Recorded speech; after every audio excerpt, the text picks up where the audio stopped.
Welcome back into the Sports Source. This segment of our program brought to you by Madisonville Marine. Whether you're interested in a pontoon boat for family fun, a deck boat for water skiing, bass boat for fishing, an aluminum John boat just for the avid outdoorsman, no one in East Tennessee has a selection of boats as big as Madisonville Marines. They've been down there for 40 years. Check them out online, madmarine.com. Want to welcome in the next member of our crew this fall. Glad to have Daniel Hood, former Vol, joining us. Daniel, welcome. Thank you. Thanks for having me back. Guys, simple question. Jimmy, I'll start with you. The rush game looked fantastic yesterday. As a matter of fact, let's put up some numbers here. Rush. Total offense yesterday, 604 yards, 8 touchdowns. Not a bad debut from Mike DeBoard. Probably the best ever for a new offensive coordinator at Tennessee. But look at the rushing yards. 64 attempts, 399 yards. That's the most since, I think, 94. You see the 6 touchdowns. Then you look at the 3 guys underneath that, though, and boy, those running backs look absolutely, they lived up to the hype yesterday. Josh Dobbs, we know what kind of a scintillating talent he is. Jimmy, here's my question, though. Offensive line looked pretty good yesterday. A reworked offensive line. Mm-hmm. I mean, it changed there in the last 2 or 3 weeks of practice. It's like, okay, these guys are now going to be out there. Are you buying into the O-line yet? Or do you say, well, yesterday was a subpar defense and you got some one-on-one talent back there that broke tackles, made some things of their own. You buying the line yet? Not yet. I think there's some proving to be done. Did they play well yesterday? Yes. Did Coleman Thomas look good on some of the pulls from the center position? Yes. But I felt like, and we mentioned this last week, there are going to be about 8 games this year where Tennessee is going to have their way running the football because of the talent that they have at quarterback, at running back. But the measuring stick will be, what do you do against the Oklahomas, the Alabamas, and the Floridas? That's where you'll get a determination of how far this offensive line has come. Daniel, I looked yesterday at Tennessee getting so much clear space out on the edge. I couldn't help but think Oklahoma's going to have speed to be out there on the edge. I don't think you're going to be riding as wild out there on the edges this week. Your thoughts on the offensive line? Are you buying into it yet? I'm not 100% sold on it just yet, but I'm close. And you're seeing a bunch of different plays that Coach DeBoard's bringing in. You're seeing that OG pull and how effective it was. And again, you're talking about we just rushed for 400 yards. And, you know, like you said, 94 is the last time. Yeah. And you don't just get that by being average or being less than average. And so hats off to Coach Mahoney for getting those guys ready to go. Because, again, that was the biggest question coming into the game. Absolutely. With 3 players that walked out of practice, too. Jacob Gillum, you were on that line last year, so I'm not going to call on you to cut any of them to shreds, but I will say your thoughts on what Mike DeBoard brought to the table, some new stuff that you guys didn't necessarily run last year. Yeah, we were a lot of zone, bubble read, screen type plays last year. This year, we got a lot of pulling guards, pulling centers even. So there's a lot more to do in the inside run game with Coach DeBoard's offense. He still has the zone elements. Obviously, we ran a lot of wide plays too, and like you mentioned, Oklahoma, they're going to have some speed out there.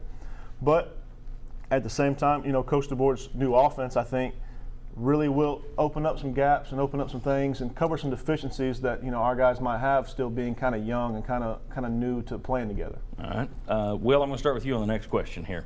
A lot of preseason talk, 10-2, 9-3, win the East, et cetera, et cetera, et cetera. Should the expectations be lowered now that folks have seen that defensive performance yesterday, or should you wait a little bit and not buy too much into openers? Well, let's see. If you're at 10-2, yes, they should be lowered. I mean, let's just go they from there. They shouldn't have been 10-2 to start with. Exactly. I mean, if you look at this team and what you're looking at, I think is really 7.5 games. So you're going to win 8, you're going to win 7. I think you've got some plays in there to make.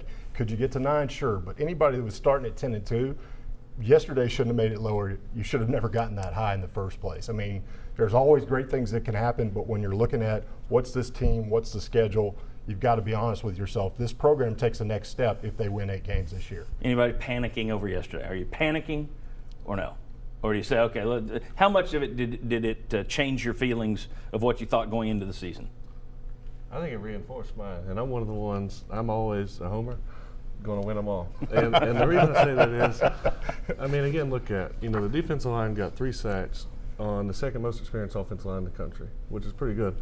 You got a quarterback that's an NFL quarterback with NFL receivers. He looks good. Some of the balls he was throwing, I mean, there's nothing you can really do about that. And but again, football is always a complementary sport. And the thing that's going to help our defense out is, one, look at our offense, how they play.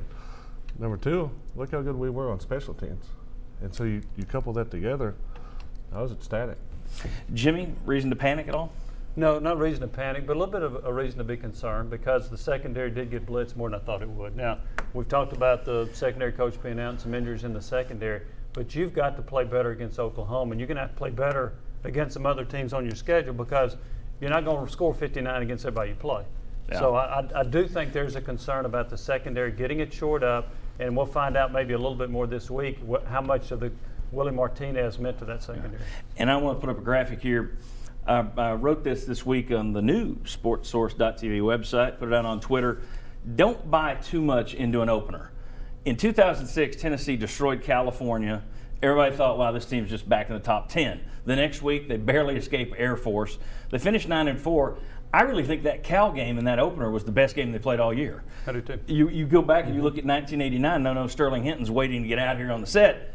Tennessee opens with a very yawn fest, 17-14 over a bad Colorado State team. The next week, on Pearl's birthday, he leads them to a 24-6 win at UCLA. By January, nobody's talking about the Colorado State opener because Tennessee's 11-1 SEC champs, Cotton Bowl champs, number 5 in the nation. So don't panic. Don't panic over offensive or over season openers, I should say. All right, when we come back, new segment, fame or blame. From yesterday's game, who deserves some of each? Come on back on the Sports Source. From East Tennessee to the Carolinas, no job is too big for Benedict Construction. Patios and decks, custom remodels, even custom homes. With a reputation for excellence, rely on the custom work of Benedict Construction.